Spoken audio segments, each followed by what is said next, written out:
Every gamer knows that a parasite in a video game is any being that either sucks life from or takes over its host.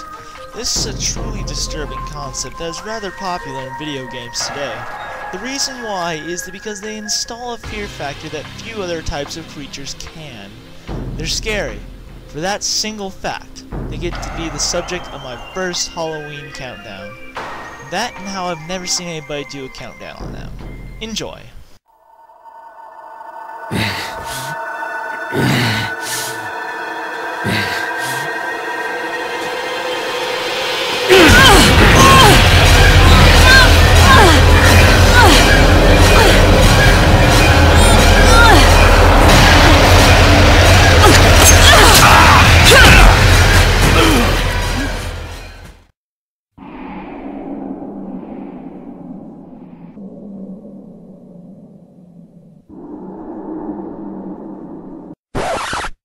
Not a parasite, you say? Nonsense! Not only is the goop capable of changing forms to protect itself, it sucks the life out of the land and is very harmful to the Yantas. The goop is also capable of poisoning water and sealing off passageways, as well as electrocuting Mario.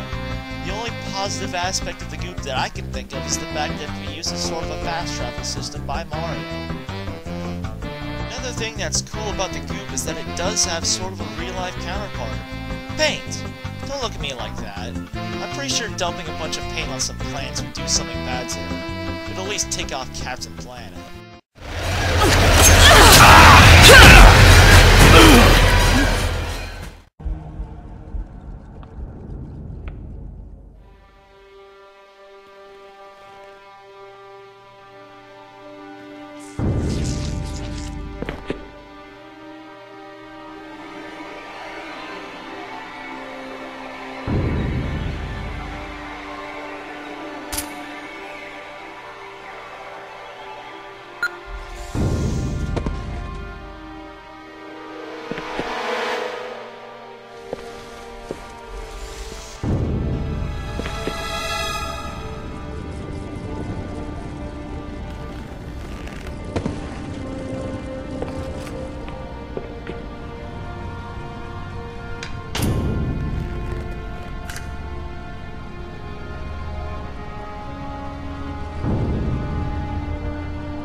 Let him have it! Ah! Sergeant, we're surrounded. There are too many, Sarge! Don't even think about it, Marine. Oh, this is local! Get back here, Marine! That's an order! Jenkins! What exactly can I say about the Flood that hasn't been said already? Nothing. But I'll say stuff anyways. The Flood is an ancient parasite in the Halo universe that caused immense destruction at the time of the Forerunners. It was so bad that the Forerunners created the Halo Ray to destroy the Flood, and then they sealed away the remnants of the Flood on the Halo Rings and unimportant shield planets. The first time the players encountered the Flood was on the mission 343 Guilty Spark in Halo Combat Evolved. As you saw at the beginning of this number, it was a truly frightening experience. Now my personal favorite moment with the Flood is the mission Cortana in Halo 3. Come on guys, it wasn't that hard.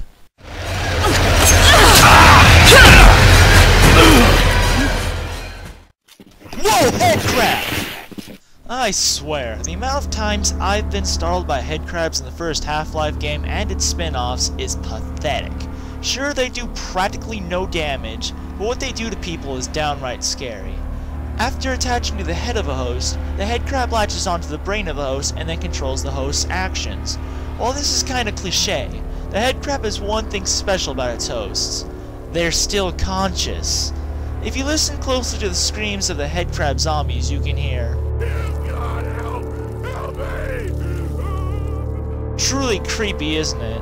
The head crabs are even scarier in the town of Ravenholm when you're introduced to the fast head crabs and the poison head crabs. Now I wanted to put the head crabs in the number 2 spot, but there are 2 problems with that. First is how much Lamar makes head crabs look cute, and second is simply that the next parasite is a lot more scary.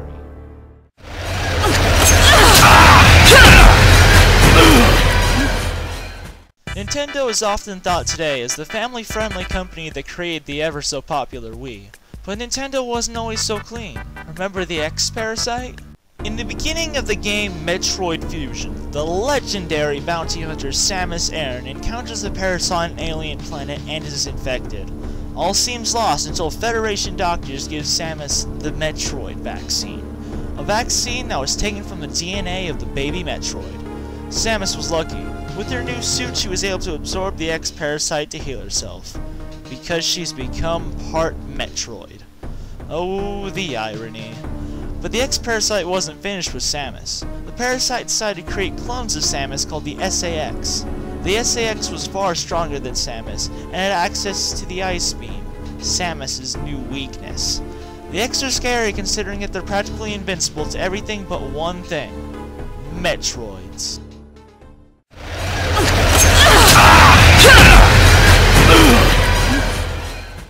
If you're familiar with the Resident Evil series, then you know that the first 3 games and their spin-offs involve stereotypical zombies. But in Resident Evil 4, zombies cease to be a problem.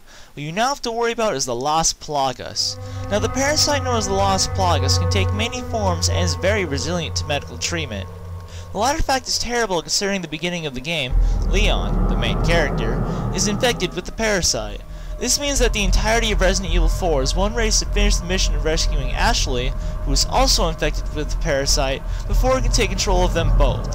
Another scary fact of the Las Plagas is the transformations it can perform. Some hideous examples are Sadler and Midget Napoleon.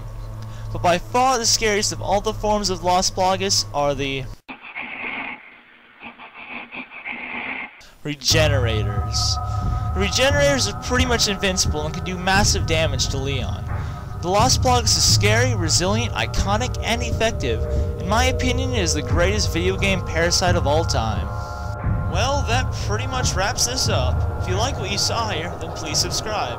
Also, click the annotations to see 2 of my contemporaries that you should also subscribe to. Thanks for watching.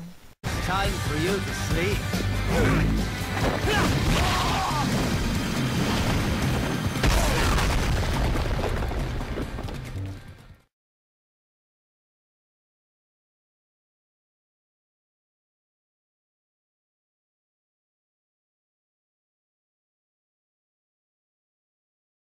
Answer me!